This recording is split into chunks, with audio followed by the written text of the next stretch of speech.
Éduquer nos filles, c'est la meilleure manière de pouvoir avoir une société, des foyers stables. Donc, travailler pour leur éducation, travailler pour leur émancipation et surtout lutter contre toutes les formes d'inégalité. Compétences égales, salaire égal. Nous devons lutter contre toutes les formes de discrimination. Donc, cette journée, c'est une journée qui nous permet de pouvoir mettre en avant ces combats, qui sont les combats importants du Parti Les Démocrates. Travailler à ce que ces discriminations négatives entre hommes et femmes puissent disparaître dans notre pays. C'est difficile, ça va nous prendre du temps, mais je pense que... Bonjour à tous et bienvenue sur votre chaîne Regard Africain. Aujourd'hui, nous restons au cœur du Bénin pour vous faire découvrir l'actualité et les réalités de notre pays. Restez avec nous jusqu'à la fin pour tous les détails. Nous vous invitons également à vous abonner à notre chaîne et à partager cette information afin que chacun soit bien informé. La nouvelle est tombée dans la soirée de ce lundi 15 décembre 2025, mettant un terme à une séquence marquée par l'incertitude, le silence institutionnel et une vive émotion au sein de l'opinion publique. Après plus de 24 heures passées entre les mains des forces de sécurité, Chabi Yayi a recouvré la liberté. L'annonce de sa mise en liberté a été rendue publique par Guy Mitokpe, responsable à la communication du Parti Les Démocrates, formation politique à laquelle appartient l'intéressé.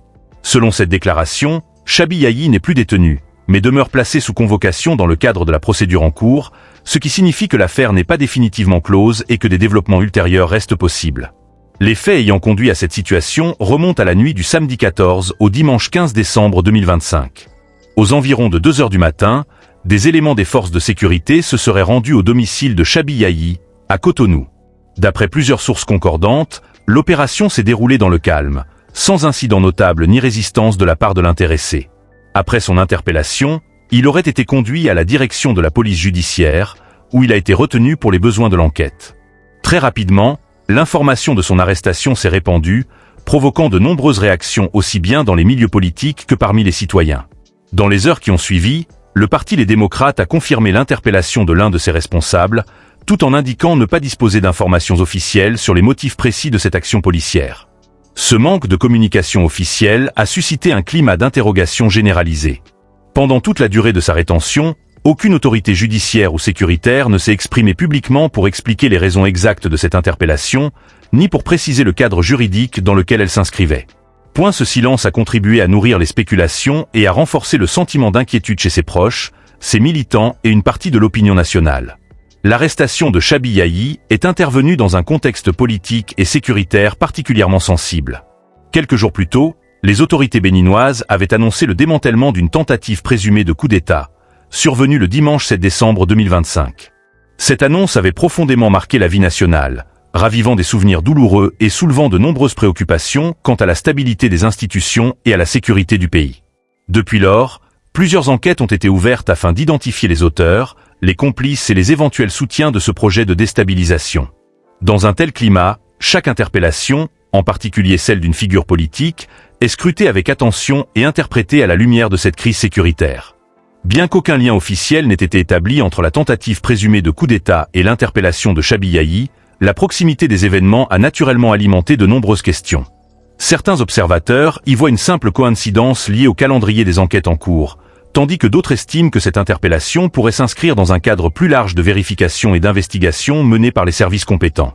À ce stade, toutefois, aucune communication officielle n'a confirmé une quelconque implication directe ou indirecte de Chabi Yayi dans l'affaire sécuritaire évoquée, ce qui appelle à la retenue et au respect de la présomption d'innocence. La mise en liberté de Chabi Yayi, même assortie d'une convocation, a été accueillie avec soulagement par ses proches et par les responsables de son parti. Elle intervient après une période de forte tension, marquée par l'attente et l'inquiétude. Plusieurs voix se sont élevées pour rappeler l'importance du respect des droits fondamentaux, notamment le droit à l'information, le droit à une procédure équitable et la nécessité pour les autorités de communiquer de manière claire et responsable, surtout lorsque sont en jeu des personnalités publiques et des questions d'intérêt national. Cette affaire remet également au cœur du débat la question de la communication institutionnelle en période de crise. Si les impératifs de sécurité peuvent justifier une certaine discrétion, de nombreux analystes estiment qu'une information minimale, précise et régulière est indispensable pour rassurer la population, prévenir les rumeurs et maintenir un climat de confiance entre les citoyens et les institutions. Dans un état de droit, la transparence et le respect des procédures légales constituent des piliers essentiels de la stabilité et de la cohésion nationale. En attendant d'éventuelles clarifications officielles, l'opinion publique reste attentive à l'évolution de ce dossier. La convocation annoncée laisse entendre que des auditions ou des vérifications complémentaires pourraient avoir lieu.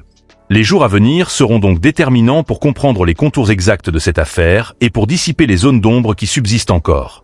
En conclusion, l'interpellation puis la libération de Chabi Yahi s'inscrivent dans un contexte national marqué par de fortes tensions politiques et sécuritaires. Si sa remise en liberté constitue un apaisement momentané, elle ne met pas un terme définitif aux interrogations soulevées par cette affaire. Plus que jamais, la clarté des procédures, le respect des principes de l'état de droit et une communication responsable apparaissent comme des exigences essentielles pour préserver la confiance du public, garantir la stabilité institutionnelle, éviter toute escalade inutile dans un climat déjà fragile. Je vous remercie pour votre attention et à très bientôt. Le développement durable de notre pays, si nous n'investissons pas dans les femmes. Investir dans les femmes, c'est investir dans leur éducation. Permettre aux jeunes filles de pouvoir aller à l'école, apprendre les mêmes métiers que les jeunes garçons, pouvoir desserrer autour de l'étau de la société, la pression sociale. Travailler pour leur autonomisation, c'est vraiment travailler pour l'autonomisation de nos ménages, travailler pour, disons, la paix dans nos foyers. Donc au-delà de l'émancipation des femmes, il y a tout ce qui est lié à l'éducation. Éduquer nos filles, c'est la meilleure manière de pouvoir avoir une société, des foyers stables. Donc travailler pour leur éducation, travailler pour leur émancipation et surtout lutter contre toutes les formes d'inégalité. À compétences égales, salaire égal. Nous devons lutter contre toutes les formes de discrimination. Lorsque vous mettez des femmes à la tête des organisations politiques, disons, c'est souvent des relations qui sont plus apaisées que nos relations entre hommes qui sont, disons, caractérisées par la violence, par l'exclusion. Nous sommes convaincus que plus nous aurons de femmes en politique, plus nous allons avoir des débats posés, sereins. Et je pense que c'est ce qu'il nous faut dans ce pays. Ayez de l'audace. Ne vous laissez pas compter votre destin. Vous avez comme obligation de pouvoir entrer aujourd'hui dans les instances de décision partout, que ce soit dans les mairies, que ce soit au niveau des parlements, que ce soit dans les partis politiques, que ce soit dans la vie économique tout simplement, que ce soit dans la vie sociétale, au niveau de la société civile.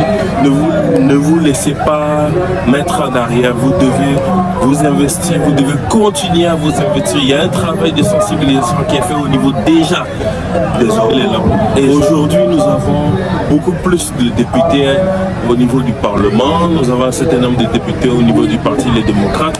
Et je pense que ces députés doivent être des pionnières, qui doivent donner le courage à ces autres femmes qui ont envie d'être dans ces instances de décision, de pouvoir venir sans crainte. Parce que je pense que tant qu'elles ne seront pas dans ces endroits, disons que leur futur sera toujours dicté par des hommes.